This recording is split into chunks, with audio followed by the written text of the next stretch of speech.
Bienvenidos a su programa Bitácora Mexicana, este espacio de libertad de expresión, debate, crítica de la televisión pública. Su amigo Porfirio Mujica. Bueno, pues la rueda de las elecciones, que no es la rueda de la fortuna, sigue dando vueltas implacablemente. Tuvimos elecciones el pasado domingo 5, con resultados que ya son conocidos. Una reafirmación de la mayoría del partido en el gobierno y algunos ajustes a nivel local. Pero hay que analizar cuál es el balance del ser. Se nos olvida el carácter cualitativo de las elecciones a veces, y se nos olvida de los equilibrios necesarios que debe haber en una democracia. Check and balance, es decir, pesos y contrapesos. Y se habla ya de una reforma electoral. Por cierto, esta mañana el presidente consejero del Instituto Nacional Electoral, Lorenzo Córdoba, acabo de ver el periódico, se pronuncia sobre el proyecto de una reforma electoral. Tema que podíamos de una vez tratar si ustedes quieren. Yo agradezco la presencia de todos ustedes. No digo que es el decano, pero si cada por orden alfabético. Le pido a nuestro amigo Alberto Asís Nasif que nos dé tanto su impresión de las elecciones, el estado en que se encuentra, sí, la consulta electoral en el país, qué perdió, qué ganó, qué características va teniendo. Nos platique de esto. Muy bien. Porfirio, yo creo que la jornada electoral del pasado domingo 5 de junio, pues tuvo una serie de características que de alguna manera le dieron la singularidad. En primer lugar, creo que el clima político alrededor de las elecciones ya nos hemos como acostumbrado a que va subiendo de nivel la estridencia, la confrontación, y en este caso, pues no fue la excepción. O sea, las declaraciones de algunos líderes, además las piezas, creo que más negativas del tablero del sistema político, pues asomaron otra vez, pero ahora como en un grado más fuerte, todo lo que tiene que ver con, pues, presencia del crimen organizado, criminalización, huachicoleo, ligas con la delincuencia organizada, el golpeteo político, en fin, me parece que este fue como un clima que de alguna forma estuvo presente desde antes del proceso electoral. Afortunadamente el proceso electoral pues tuvo una jornada que más o menos se llevó en términos, yo diría, bastante civilizados dentro de todo lo que sucedió. Es decir, los organismos electorales de nueva cuenta pues mostraron profesionalismo y... No hubo mucha sangre, ¿verdad? ¿No hubo qué? Sangre, muerte. No, afortunadamente. Sí, ese es un dato positivo. Ya nos hemos conformado con esa normalización de la violencia. Y bueno, me parece que otro punto fundamental, un tercer elemento, es que el paraguas ese que cobijó las elecciones durante todo el largo proceso de la transición democrática, pues creo que se ha terminado. Ahora los términos en los que se está dando la pugna y la batalla por el poder, las luchas políticas, están como en otra tesitura, en donde tenemos que entender si el nuevo partido gobernante, que ya tiene 22 estados con su coalición, es un partido dominante o solo va hacia un partido hegemónico. Y creo que aquí está entendiendo la hegemonía no solo como dirección de un proyecto, sino también como control, como coerción de lo que se está jugando en este país, digamos, y lo que viene en los próximos años. Y finalmente, con esto concluiría esta intervención, toda esta suerte de narrativa que se ha ido planteando de que si Morena es el nuevo PRI o el viejo PRI, es decir, que se está pareciendo muchísimo, ¿no? Sobre todo por la entrega de algunos gobernadores que prácticamente le dieron la plaza a Morena, y por la composición misma de sus nuevos liderazgos, estos gobernadores que vienen del Partido Revolucionario Institucional y que ahora están en Morena, es decir, Morena es el nuevo partido dominante, gobernante, y entonces atrae de forma oportuna y oportunista pues un conjunto de liderazgos. Ahí dejaría un primer apunte, Porfirio. Sí, muchas gracias. Quisiera añadir otro dato para que les vayamos dando vueltas. El tema del debate político, de la ideología. Hay una especie de adelgazamiento hasta llegar a la confusión del tema ideológico. No sugiero que volvamos a clasificarlos de derecha, de izquierda, clásicamente. Pero entre el partido hegemónico, yo sí creo, numéricamente, se ha convertido en un partido hegemónico. Y su tendencia es a tener cada vez más sitios, espacios políticos. Entonces, ni son de izquierda ni son de derecha, sino todo lo contrario. La coalición, ¿cómo se llama? Por México, pues de origen tiene signos ideológicos distintos de origen. Y así es el tema. Por lo tanto, se ha acabado el debate político.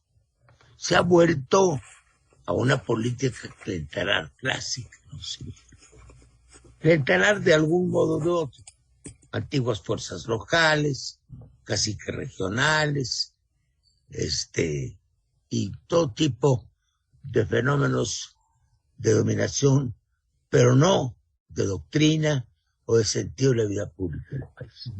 Si en este momento se pusiera en un pizarrón en la pared a alguien medianamente enterado de la política, enterado incluso de la política, ¿cuáles son los 5 asuntos que se están discutiendo?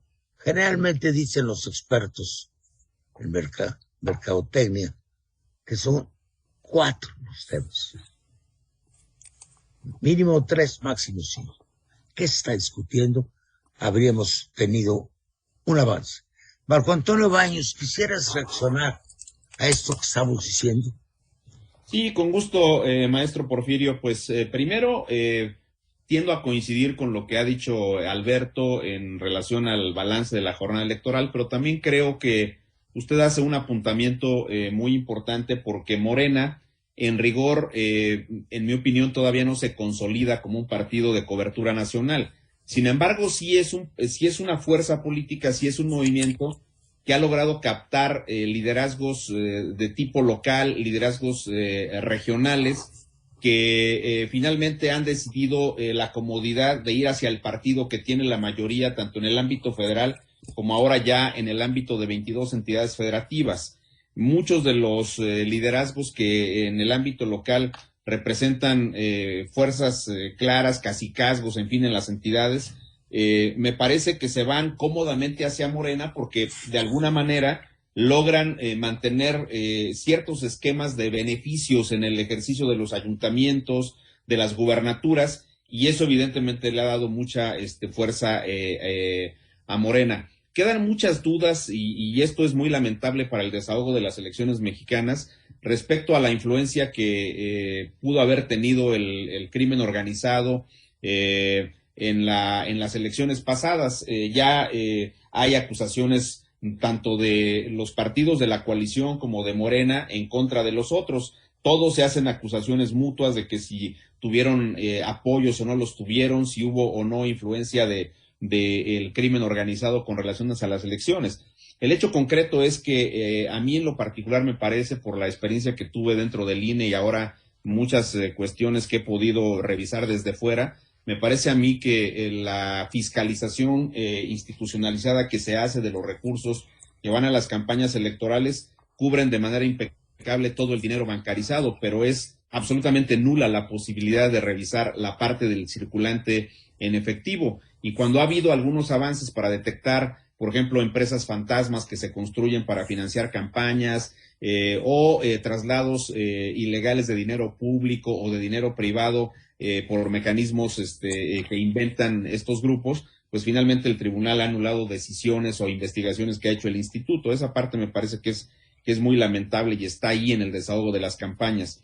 Ahora, me parece también a mí que las elecciones pasadas indican varias cosas, con independencia de si se tiene o no coincidencia, pero Morena ha crecido, el país se ha pintado de guinda, son 22 entidades que significan alrededor del 58% de la población en todo el país, son 20 por sí mismo de Morena y 2 más, como bien mencionó Alberto, con los aliados que serían Morelos y San Luis Potosí, en el PES y en el Partido Verde como aliados de Morena. Y creo que un hecho incuestionable es que pierde mucho terreno el PRI y el PAN. El PRD pues está en un peligro serio de desaparición en las elecciones siguientes. El PRI particularmente ha dejado de tener prerrogativas en los estados. Creo que no es correcto decir que pierden el registro, pierden en rigor las prerrogativas en algunas entidades federativas, y el PRD la perdió, por ejemplo, en Quintana Roo, donde la candidata de la coalición, Laura Fernández, que tuvo una diferencia de casi 40 puntos con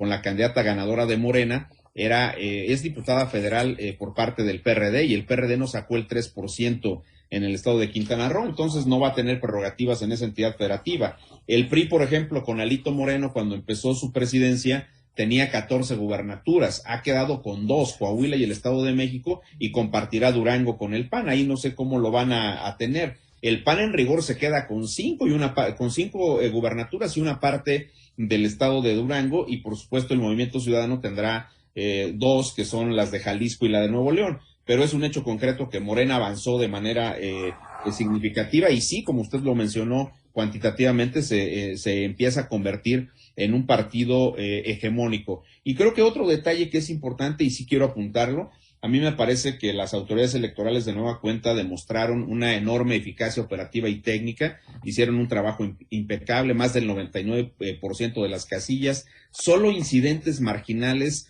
que suspendieron la votación en Tamaulipas, me parece que fueron 8 casillas, no se pudieron instalar por problemas de otra naturaleza 22 en Oaxaca, pero más del 99% de instalación de casillas es realmente significativo. Y quizá un tema en el que le tenemos que dedicar mucho tiempo será a revisar esta permanente actitud de los funcionarios de Morena de estar incumpliendo las determinaciones de la autoridad electoral con las medidas cautelares que emite el Instituto Nacional Electoral, con las sentencias del tribunal, y esa actitud de desacatar instrucciones pues hace absolutamente inoperante el arbitraje de la autoridad electoral en la intervención de los servidores públicos, que al final de cuentas pues no están teniendo sanciones que permitan evitar esas intervenciones. Y aquí la gran alternativa es: o se abre de manera definitiva el modelo, o se encuentran mecanismos que permitan sanciones que vuelvan,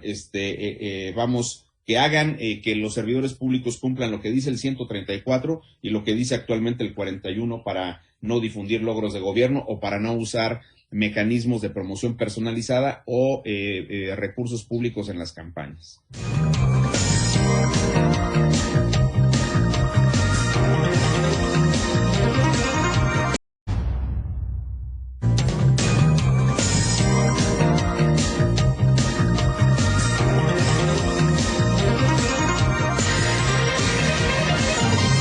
Un comentario nada más.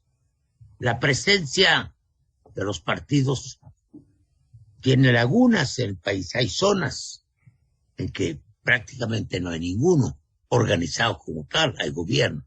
En la época de los partidos corporativos, organizaciones de obreros, de campesinos, de trabajadores del Estado, se cubría prácticamente todo el país, sí, prácticamente.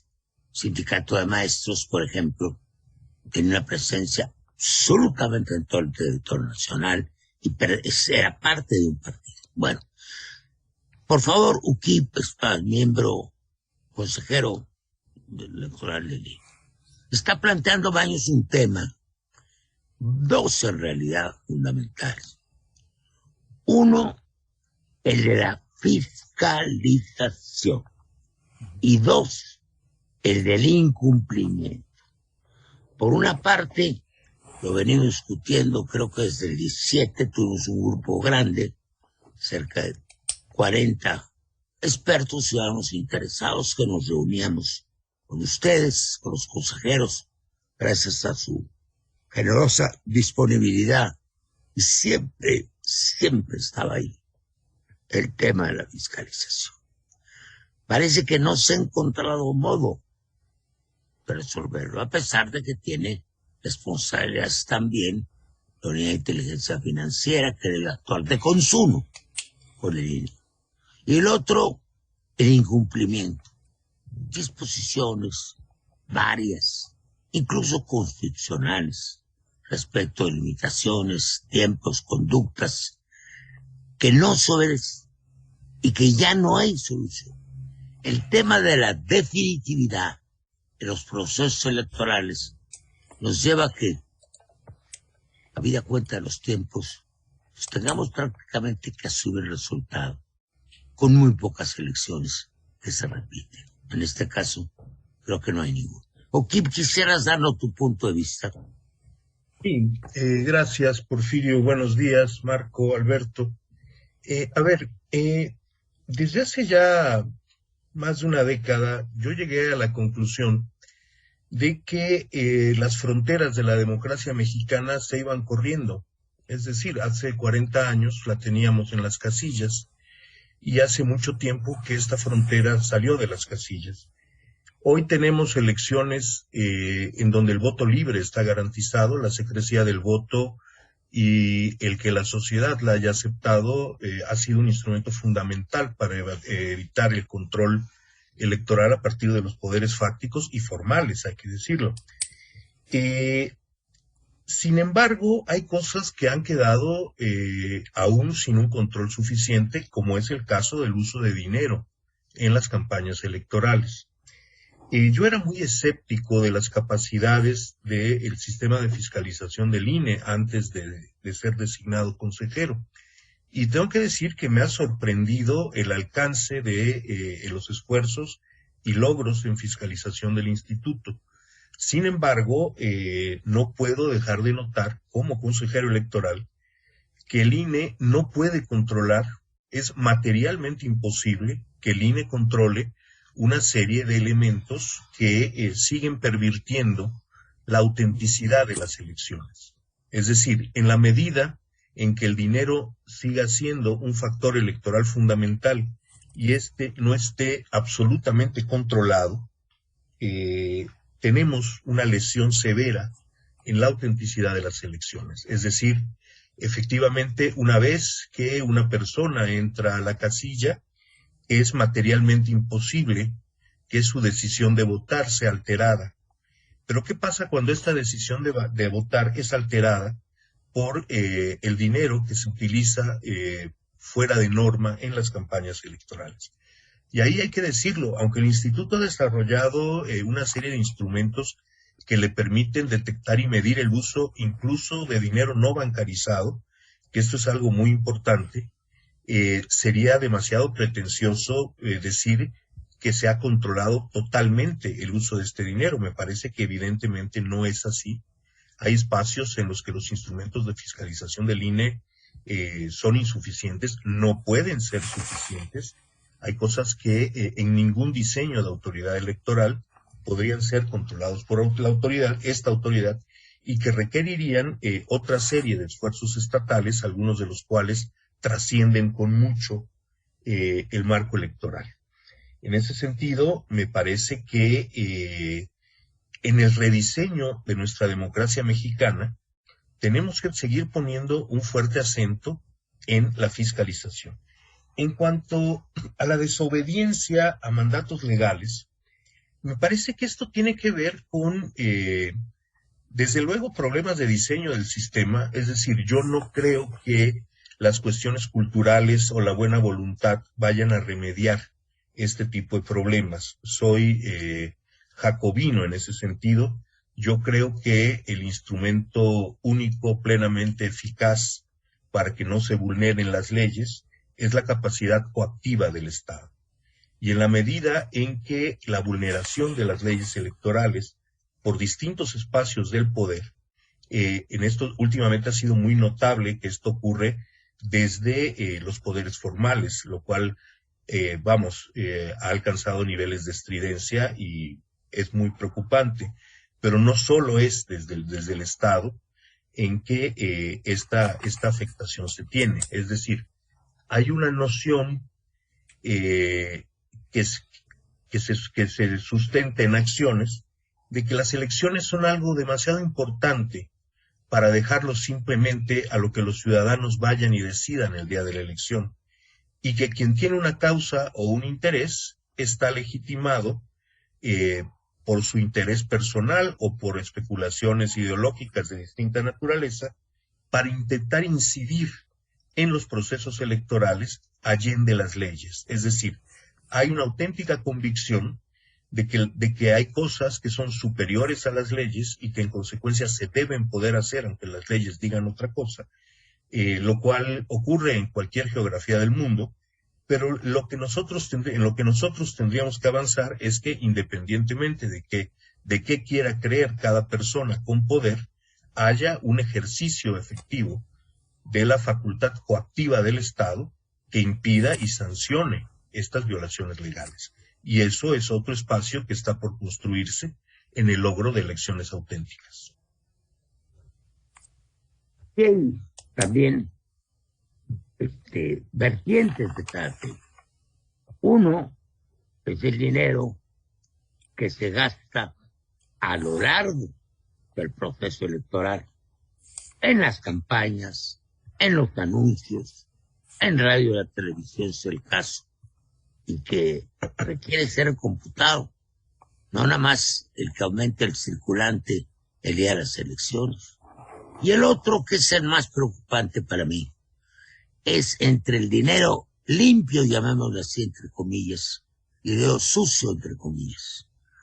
Una cosa es el gasto privado en campañas, digamos del año 1994, empezamos a discutir el tema de dinero privado, que se prohibía, que se disminuía.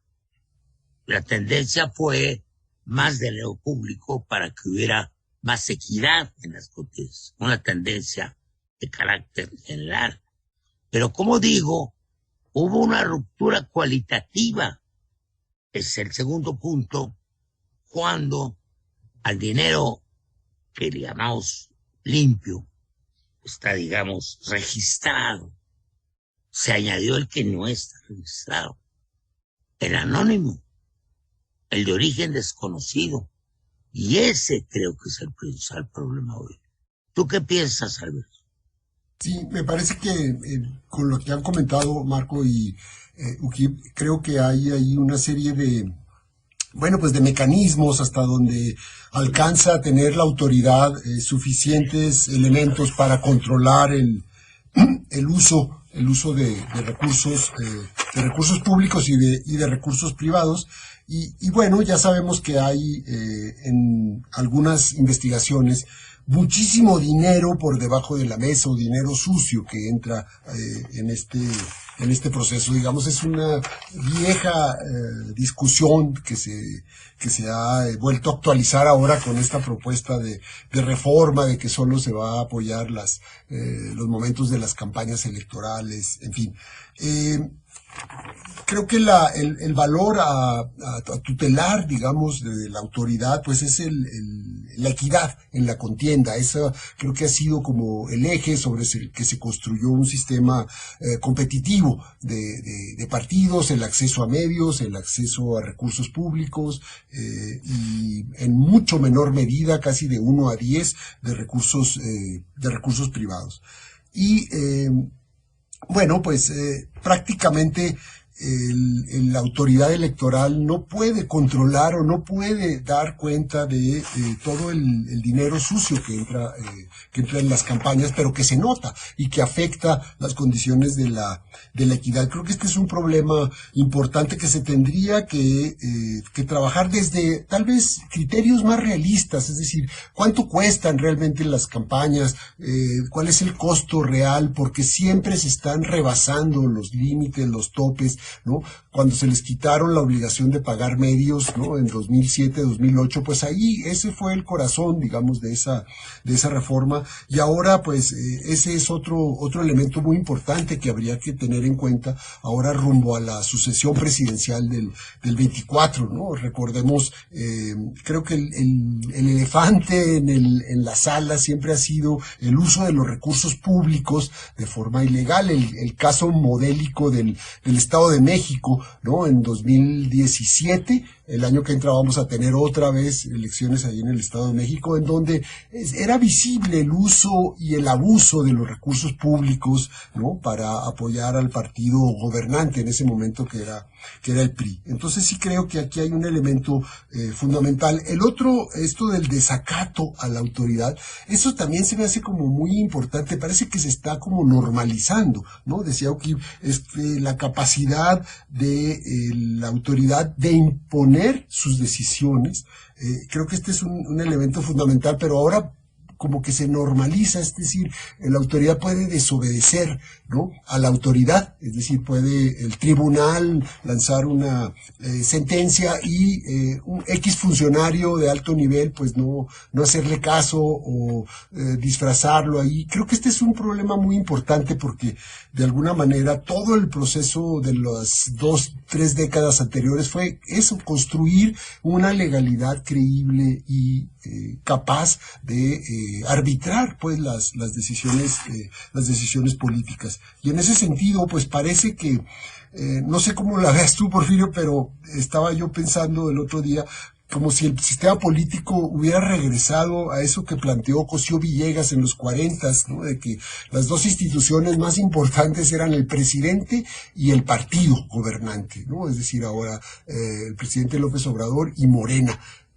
Como que se han diluido, borrado los contrapesos, la oposición, los organismos autónomos, los mismos medios, las redes, en fin. Entonces ahí está la tensión y lo conecto con esto, bueno, de los recursos y con esto del desacato, ¿no?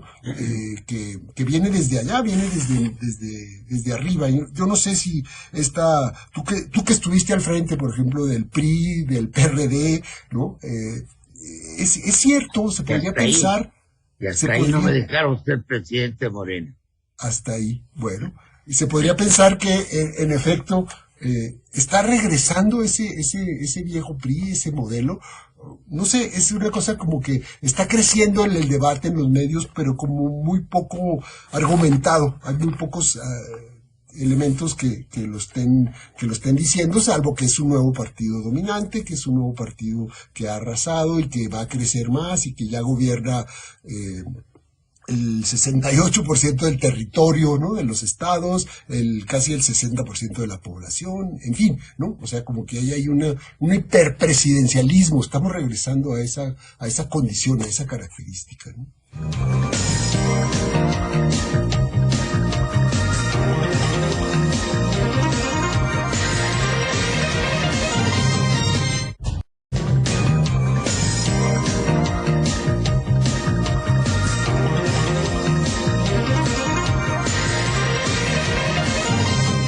Lo que te preguntas es si sigue existiendo especie de dualidad y dicotomía, que por una parte es la figura presidencial y por la otra el aparato del Estado.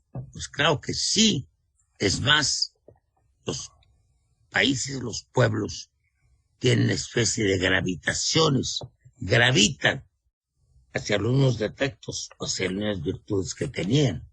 En México hay una antiquísima tradición de la oposición y el poder, que jamás la oposición ha ganado el poder. Si tú lo analizas, salvo en 1910, Francisco y Madero, hasta el año 2000, 90 años después, logramos la alternancia en el poder. Esto quiere decir que por primera vez o por segunda en la historia de México, un partido le gana al que está en el poder por la vía pacífica. En el siglo XIX, pues sí hubo mucha alternancia, pero a balazos. Entonces, es un tema fundamental. Ahora, yo digo, en esta la capacidad coactiva del Estado, si no se ejerce, queda en letra muerta. Entonces hay que ir viendo qué se puede hacer. Yo le preguntaría, Marco Antonio, en esta coyuntura, si se habla de reformas electorales, pienso que las primeras en las que habría que pensar son aquellas que tiendan a resolver los problemas y las desviaciones que hemos descrito. No entrar a nuevos problemas, ni menos dar un retroceso. Cuando un poder crece una tendencia, se va volviendo una especie de fenómeno de hecho, que va creando una especie de bola de nieve o bola de lodo, como la quieran ustedes ver. Entonces, hay como un masacote, un conjunto. En el sistema viejo del PRI, recuerdo la frase de un compañero que fue secretario de Gobernación, a quien me encontré hace poco tiempo y lo recordé. Oiga, usted, ¿a nombre de quién está hablando? Dijo, del régimen. Del Tercer Reich. El régimen hoy se llama 4T. La gente identifica como régimen conjunto de una organización nacional con un origen histórico, si se quiera, pero que actúa como un conjunto. El jefe y el régimen.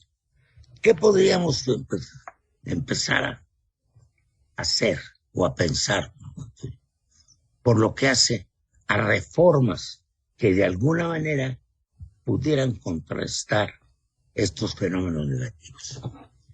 Bueno, este es un tema muy, muy importante porque, como hemos visto, ya el presidente de la República y Morena lo hizo suyo, hay una iniciativa de reformas que plantean cambios estructurales al sistema electoral mexicano, pero también lo presentó el Partido Acción Nacional y también de alguna manera, al menos en las discusiones de la Cámara de Diputados en la comisión que se creó para los temas de la reforma electoral, pues se han planteado diversas propuestas de cambio. El PRI, por su parte, aun y cuando le falta, digamos, formalizar una iniciativa, es un hecho concreto que el PRI también ha estado manejando algunas propuestas. Pero esas propuestas, al final de cuentas, no son iguales, no son, de hecho, ni siquiera contrapropuestas, son temas diferentes en la forma en que ve el presidente el ajuste al Sistema Nacional de Elecciones y la forma en que los partidos lo están viendo, y en mi opinión se van a autoanular, no son propuestas que pudieran tener la posibilidad de una reforma constitucional porque no van a lograr las mayorías,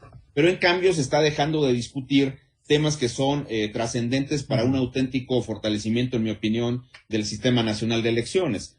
Pienso, por ejemplo, que la discusión sobre la transformación del INE para volverlo un Estado, una institución centralizada que no nacional, sino que centralice todo el trabajo de las elecciones, en mi opinión, no es necesario. Creo que la parte fundamental que cumplen los órganos electorales de los estados, más allá de las atribuciones logísticas que tienen, es constituir una especie de pararrayos de la conflictualidad de las elecciones locales. Caso contrario, pues todo se va a desahogar en las estructuras del Instituto Nacional Electoral. Creo que el tema de los costos no es un tema realmente de la dimensión, un problema de la dimensión que ha dicho Morena. No es cierto el tema de las cifras que aparecen en la propia iniciativa, porque ahí están considerados costos específicos de elecciones y no solo de la manutención de las estructuras administrativas de los soples. Por otro lado, pienso que la iniciativa debería de contemplar ajustes que nos permitan funcionar mejor en las elecciones. Seguramente Uquita, ahora ya con su experiencia como consejero electoral, pudo visualizar que los inicios diferenciados de procesos electorales locales y los nacionales que hacen que se traslapen etapas de los procesos generan demasiadas complicaciones, y la regulación de figuras que es asistemática en las leyes locales y en la federal, pues también hace complicado que se cumplan algunas funciones que en este desagregado de atribuciones que tienen actualmente los órganos nacionales y los estatales, pues podrían mejorarse.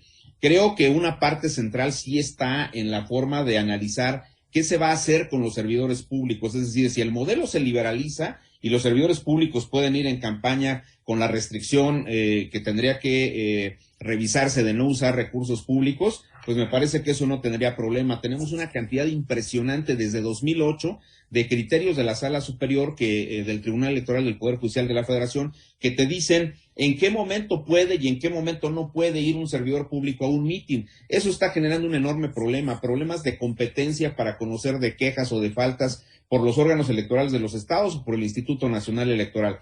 Pero la parte central, y en esto estoy totalmente de acuerdo con Ukit, no hay un esquema claro de sanciones que vuelvan inhibitoria la conducta de los servidores que vulneren las normas que se establecieron.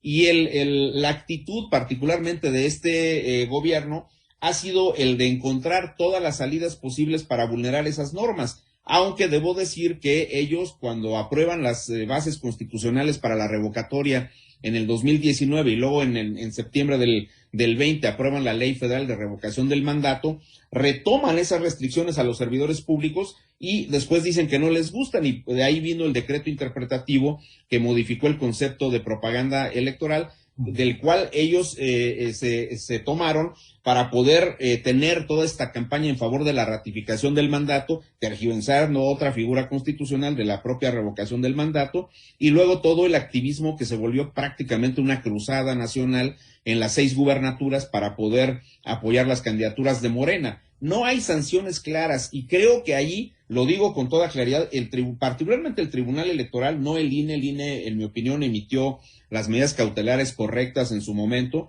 pero las decisiones del tribunal han tenido un arbitraje que, si bien en algún momento le han dicho al presidente López Obrador que, por ejemplo, sus intervenciones en las mañaneras no son permitidas para no generar problemas de equidad en la contienda, y el presidente las ha vulnerado de manera sistemática, pero ninguna sentencia ni de la regional especializada ni de la Sala Superior le dicen con claridad al presidente que es una conducta contraria a la Constitución, como ya ocurrió en la veda del 2010 con Felipe Calderón.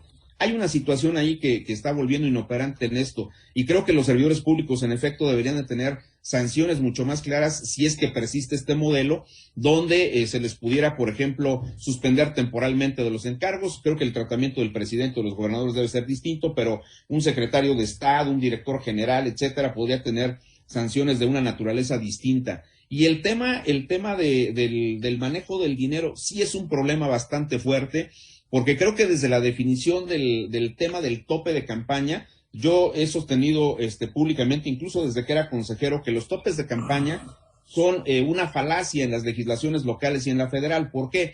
Porque evidentemente no reflejan lo que en términos de gasto realiza de entrada un candidato a una gubernatura. ¿Cómo es posible que, por ejemplo, la ley electoral de Quintana Roo establezca 19,200,000 pesos como tope máximo de gastos a la campaña de gobernador? Eso es absolutamente inviable. Ese dinero se lo gastan en los 3 primeros días de la campaña electoral. Entonces se tiene que replantear ese punto y se tienen que encontrar mecanismos que esto que mencionaba Ukit, que el INE efectivamente ha venido realizando, que encuentre fórmulas de detectar el uso del dinero privado en las campañas y que permita a los candidatos, digamos, en un esquema distinto, cubrir adecuadamente los costos de las propias campañas. Pero esos son los temas que, en mi opinión, deberían de estar más en la esfera de una discusión que nos permita tener un sistema mucho más ágil, mucho más eficaz en la organización de las elecciones. Hoy día se tiene, pero resulta muy complicado este tema del desacato permanente de los servidores públicos y el uso del dinero en las campañas electorales, que sí generan inequidad en la contienda, sin duda alguna. Y el tema, por supuesto, de que yo coincido, también me tocó en esa experiencia ver cómo es materialmente imposible tergiversar la voluntad de un elector que ha colocado la boleta dentro de la urna. Pero todo lo que pasa atrás, todo el esquema de la compra y coacción del voto, pues se ha visto de una manera muy intensa, incluso en las elecciones del domingo pasado. Hay personas detenidas, particularmente el caso de Durango, donde algunos activistas de la candidata de Morena y la intervención de la propia candidata pidiendo que los liberaran. No hay todavía una información clara y precisa sobre ese tema, pero personas detenidas con sobres de dinero, con listas de personas que están inscritas en los beneficios de los programas sociales, que efectivamente en el 17 en la elección del Estado de México llevó a regular cómo se deben entregar los beneficios de los programas sociales, pero que ahora las listas de los programas sociales se cruzan con las listas de las personas inscritas en el padrón para generar beneficios a las candidaturas, en este caso de Morena. Creo que son temas que tendríamos que revisar más allá de si volvemos nacional al INE, si elegimos por voto popular a los consejeros, en fin, ese tipo de cosas que me parece que lo único que están generando es un esquema para que López Obrador siga descalificando a la autoridad electoral y siga generando esquemas de apoyo hacia las candidaturas de Morena, descalificando a los diputados de la oposición que le van a decir otra vez que no a esa propuesta de reforma.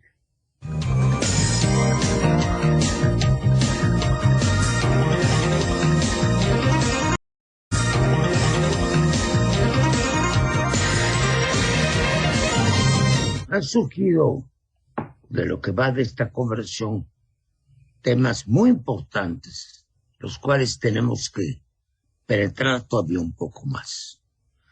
El Instituto Federal Electoral se convierte en Instituto Nacional Electoral cuando se le entrega la competencia de todas las elecciones en el país. Las federales, orden federal, orden estatal y orden municipal. Así es. E incluso las elecciones internas de los partidos. Y en segundo término, el tema jurisdiccional. En el primero hay confusiones muy grandes. De repente habla el presidente de federalizar las elecciones. ¿Qué significa eso? Una cosa es que vuelvan nacionales las elecciones y otra federales. Son dos cosas distintas. Lo nacional implica los tres órdenes de gobierno, como la Suprema Corte de Justicia de la Nación es nacional. Y el segundo tema es particularmente importante a propósito de la capacidad coactiva del Estado. Es el sistema jurisdiccional, que hace unos días se discutió en un encuentro latinoamericano aquí en México.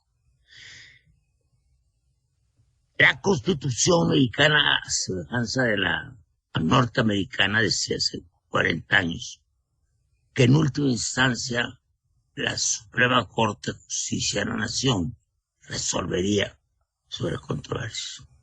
Se creó después el Tribunal Electoral, el que creamos precisamente en 94, que era electo por consenso entre los partidos, con personas muy destacadas, que tuvo mucha autoridad moral. Ahora tenemos lo que dio un emplasto, que es el Tribunal Electoral del Poder Judicial de la Federación. Porque si no hay obediencia, si no hay manera de hacer acatar, ya se dijo aquí, el diseño está mal. El diseño del TPF, del Tribunal Federal, está mal, porque se pretende que sea tribunal en última instancia. Su sistema de selección es sumamente dudoso en cuanto a la honorabilidad, y no se entiende que si una elección es el cumplimiento del derecho a votar y ser votado, que es un derecho humano, y a la calidad de ciudadano, que es el participar periódicamente en elecciones, como se llama, auténticas, imparciales. Bueno, entonces, ¿qué es lo que ocurre? Que no hay a quien acudir. Para que hubiera coacción, se les tenía la autoridad última. Nosotros hemos propuesto hace tiempo, nosotros no somos un grupo, mucha gente ha estado en esto, que de plano se cree una sala electoral del Poder Judicial de la Federación, la Suprema Corte, para que tenga todo el peso y toda la autoridad. Entonces yo quisiera que respondieras a estas preocupaciones. Gracias. A ver, Me parece que el funcionamiento del Tribunal Electoral es por lo menos problemático. En estos 20 meses me ha tocado enfrentar una serie de decisiones que, y lo repito porque así lo dije públicamente, que me parecen cuestionables cuando no directamente inconstitucionales. A mí no me parece posible, por ejemplo, que un tribunal le ordene a la soberanía nacional modificar la Constitución misma en un sentido u otro. Mi idea de control constitucional era que es un tribunal que ve que las normas y decisiones administrativas se adecúen al mandato constitucional, no que el mandato constitucional se adecúe a sus propios criterios. Creo que la pirámide de Kelsen cambió desde que yo estudié lo poquito de derecho que estudié, y ahora por encima de la Constitución y de la soberanía nacional misma, pues está el Tribunal Electoral del Poder Judicial de la Federación, lo cual a mí no me parece. Pésimo diseño. Yo sí creo. ¿Perdón? Pésimo diseño. Sí, no puede haber nada peor, porque no depende de la Corte, es parte del Poder Judicial de la Federación, pero solo está ligado administrativamente a través del Consejo de la Judicatura. Por eso lo llamamos un bodrio. Es un bodrio. Y es el origen de muchas cosas. Síguele, por favor. Sí, entonces a mí me parece que hay que hacer una revisión muy profunda de la estructura de la instancia jurisdiccional que vaya a decidir sobre las elecciones, pero también sobre los alcances y las capacidades legítimas que tiene que tener este órgano judicial para decidir sobre los procesos electorales. Hay una innumerable cantidad de sentencias del tribunal que tienen efecto legislativo, es decir, que no resuelven un asunto concreto, sino que establecen normas de aplicación general a futuro, lo cual, pues, vamos, entre otras muchas cosas, me parece que rompe con la mínima condición democrática del Estado, en donde tienen que ser los representantes electos por voto popular directo y secreto quienes tengan la facultad de establecer las normas de alcance general. No digo que no pueda haber decisiones judiciales que modifiquen todo lo que sabemos que pueden modificar las decisiones judiciales, pero me parece que hay una extralimitación sistemática en estas decisiones judiciales para suplir en muchos sentidos al poder legislativo y a veces al poder constitucional. Entonces, no tengo una formulación clara, lo debo decir. Es decir, nunca fue algo que ocupara particularmente mi interés, salvo los litigios por resultados electorales en el pasado, y como ciudadano no había yo testificado el alcance de estas decisiones como necesariamente lo hace uno cuando forma parte del órgano administrativo. Pero más allá de eso, me parece que estos asuntos, que son todos muy importantes, tienen que ubicarse en un contexto mucho más amplio. Quiero decir, no solo me parece que discutir particularidades sobre la reforma electoral, sea la iniciativa que presentó el presidente o la que se manejó en el Senado o las que están saliendo por parte de los partidos políticos, me parece que discutir esto como si fuera una selección de verduras, esta está buena, esta está mala, esta la meto a la canasta, esta la tiro a la basura, me parece que es una cosa muy impropia porque el sistema electoral tiene que discutirse en su conjunto. Pero voy todavía más lejos. Me parece que discutir solo el sistema electoral, a 20 años de que quedó pendiente la gran transformación constitucional del sistema político mexicano, no podría ser otra cosa que un nuevo parche. En este país, el presidente Vicente Fox claudicó durante su sexenio de concretar la transición democrática en una transición constitucional. Una demanda en la que nosotros estuvimos juntos, Porfirio, y que perdimos juntos, hay que decirlo. Tú ibas al frente y fue mucho más notorio, pero habíamos un ejército de exmilitantes, legisladores, que buscábamos una transformación constitucional. Me parece que ese sigue siendo el gran pendiente. Es cierto, se requiere un nuevo pacto, pero ¿qué pacto? Un pacto por escrito, un compromiso a la palabra, una nueva ley. Bueno, hay una en curso. una reforma funcional o un conjunto de reformas funcionales. Te agradezco que hayas vuelto a mencionar el tema de la Comisión para la Reforma del Estado. Aquí se encuentra. Entre estos nombres está el tuyo, desde luego. Pues ahí sí planteamos un pacto válido que tenga que ser obedecido. En última instancia, los pactos de Estado son pactos constitucionales. Esto tiene que reflejarse.